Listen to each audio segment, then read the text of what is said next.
नमस्कार दोस्तों, मैं गौरी शंकर पांडे स्वागत करता हूं आप सभी का अपने चैनल जीएस टिप्स में। साथियों, आज निष्ठा ऑनलाइन प्रशिक्षण के 5वें चरण का जो अंतिम कोर्स है 15 नंबर का पूर्व प्राथमिक शिक्षा, उसके प्रश्नोत्तरी पर विश्लेषणात्मक चर्चा करने के लिए आज मैं वीडियो में उपस्थित हुआ हूं। तो आइए वीडियो को शुरू करते हैं।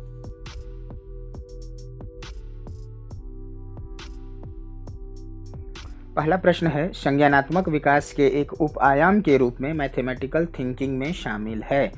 4 ऑप्शन दिए हुए हैं। पहला कथावाचन, दूसरा खेलना, तीसरा उछलना कूदना और चौथा है आकार और स्थान की समझ। तो जो चौथा ऑप्शन है आकार और स्थान की समझ, ये सही होगा क्योंकि यही मैथमेटिकल थिंकिंग में शामिल है। यदि बच्चा किसी चीज़ को देख करके ये पता लगा ले कि यह गोल है, चौकोर है कि त्रिकोण के आकार का है, तो हम समझ जाएंगे कि यह गणित में जो ज्यामिति होती है, चूँकि बच्चे को नहीं मालूम है कि वो ज्यामिति के रूप में सोच रहा है, लेकिन ये जो गोल, चौकोर और त्रिकोण, इस तरह से यदि किसी वस्तु को देखकर वह अंदाज़ा लगा लेता है, या यह स्थान बड़ा है, यह स्थान छोटा है, यह ऊंचा है, नीचा है, इसका पता लगा लेता है, तो यह मैथमेटिकल थिंकिंग में शामिल होगा। तो ये चौथा ऑप्शन इसका सही होगा। इसको क्लिक करते हैं और हम आगे बढ़ते हैं अगले प्रश्न पर। अगला प्रश्न है, पाठ्यचर्या चलाने के दौरान पूर्व प्राथमिक शिक्षा कार्यक्रम में शिक्षण शास्त्र के 3 मुख्य तत्व या घटक क्या हैं? पहला ऑप्शन है खेल, परस्पर संवाद और परिवेश। दूसरा है खेल, अनुभवात्मक सीखना और कहानी कहना। तीसरा है खेल, कहानी कहना और पढ़ना। और चौथा है खेल, अनुभवात्मक अधिगम और पर्यावरण। तो ये पूर्व प्राथमिक शिक्षा के अंतर्गत की जाने वाली बातें हैं। चारों ऑप्शन अपने अपने जगह पर सही हैं, लेकिन चूंकि बात पूर्व प्राथमिक शिक्षा कार्यक्रम की हो रही है, इसलिए खेल, आपस में बातचीत और परिवेश, ये जो पहला ऑप्शन है खेल, परस्पर संवाद और परिवेश, ये सही होगा। इसको क्लिक करते हैं और हम आगे की ओर बढ़ जाते हैं। अगला प्रश्न है, पूर्व प्राथमिक केंद्र आने वाले छोटे बच्चों के लिए आयु समूह क्या है? तो इसका ऑप्शन अंतिम वाला जो है 3 से 6 साल सही होगा, क्योंकि 3 से 6 साल तक प्री प्राइमरी के लिए रखा गया है और 6 साल के बाद वो कक्षा पहली में प्रवेश करते हैं। तो यह उत्तर सही होगा। इसको क्लिक करते हैं और हम आगे बढ़ जाते हैं। अगला प्रश्न है कि पूर्व प्राथमिक शिक्षा कार्यक्रम प्रशिक्षण में शामिल होना चाहिए। मतलब यदि पूर्व प्राथमिक शिक्षा कार्यक्रम के लिए कोई ट्रेनिंग होता है तो किनको किनको शामिल होना चाहिए, इस प्रश्न का मतलब यही निकलता है। इसमें 4 ऑप्शन दिए हैं, केवल पूर्व प्राथमिक शिक्षक को, दूसरा है पूर्व प्राथमिक और सभी प्राथमिक शिक्षकों को, तीसरा है पूर्व प्राथमिक और ग्रेड 1 और 2 के शिक्षक को, और चौथा है पूर्व प्राथमिक और ग्रेड 1 के शिक्षक को।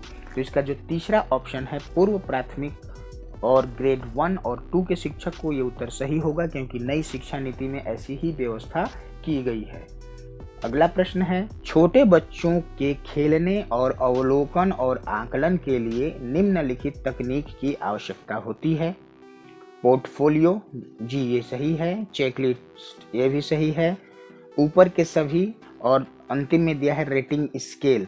तो ये पोर्टफोलियो, चेकलिस्ट और रेटिंग स्केल, ये सारे के सारे तकनीक जो हैं ज़रूरी हैं। इसमें तीसरे नंबर पर ऊपर के सभी लिखा हुआ है, इसको सबसे नीचे होना चाहिए था, लेकिन जब यहाँ लिखा है तो यही उत्तर इसका सही होगा तीसरे नंबर पर। इसको क्लिक करते हैं और आगे की ओर बढ़ जाते हैं। अगला प्रश्न है, हम पूर्व प्राथमिक केंद्रों में बच्चों को सीखने के लिए प्रोत्साहित करते हैं। पहला केवल खिलौने, दूसरा टेबल और कुर्सी पर बैठकर काम, तीसरा है एक्टिविटी वर्कशीट और चौथा है विकास हेतु खेल एवं आयु आधारित उपयुक्त गतिविधियां और सामग्री। यही उत्तर सही होगा। इसको क्लिक करते हैं और हम आगे बढ़ जाते हैं। अगला प्रश्न है, पूर्व प्राथमिक शिक्षा वर्षों के दौरान मूल्यांकन सुनिश्चित करने में मदद करता है।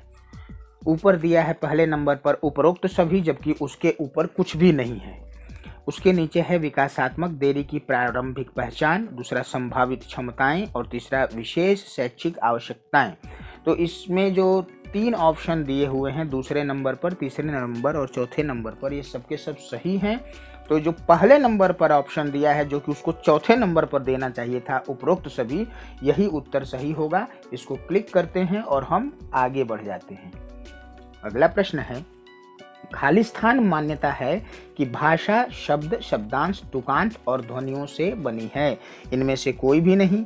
ध्वनि जागरूकता, मौखिक भाषा का विकास और प्रिंट जागरूकता। तो इसमें जो ध्वनि जागरूकता है, ये उत्तर सही होगा। इसको क्लिक करके हम आगे बढ़ते हैं।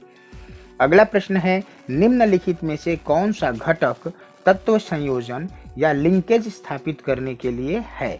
पहला है उपरोक्त सभी, दूसरा है प्रबंध कार्यक्रम के अनुसार और तीसरा है स्थानीय लोकेशन। तो इसमें मैनेजमेंट, प्रोग्रामेटिक और लोकेशन तीनों ही उत्तर सही है। तो जो सबसे ऊपर उपरोक्त सभी लिखा हुआ है, फिर यहाँ भी गड़बड़ किया है, इसको चौथे नंबर पर यह ऑप्शन देना चाहिए था, लेकिन क्रम बदलने के चक्कर में ये भूल जाता है कि कौन सा ऑप्शन कहाँ देना चाहिए। तो हमको उससे ज़्यादा लेना देना नहीं है, उपरोक्त सभी ऑप्शन को क्लिक करेंगे और हम आगे बढ़ जाएंगे।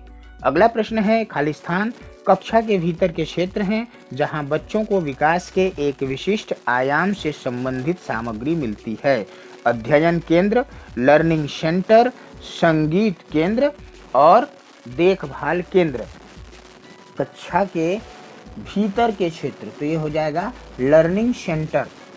ये उत्तर सही होगा। इसको क्लिक करके हम आगे बढ़ जाते हैं। हम देखते हैं submit to continue. Total question 10, question answered 10, question skipped 0। अब इसको हम सबमिट कर देते हैं। सबमिट करने पर देखते हैं कि हमारा स्कोर क्या हुआ। तो ये your score is 10 out of 10। इसका मतलब है कि हमने 10 प्रश्नों में 10 का जवाब दिया और 10 जवाब हमारे सही हुए। तो इस प्रकार से साथियों, आप एक एक प्रश्न का विश्लेषणात्मक उत्तर को सुन करके आप अपने उत्तर को याद भी रख सकते हैं और 10 में 10 अंक प्राप्त कर सकते हैं। वीडियो आपको कैसा लगा कमेंट बॉक्स में जरूर बताइए।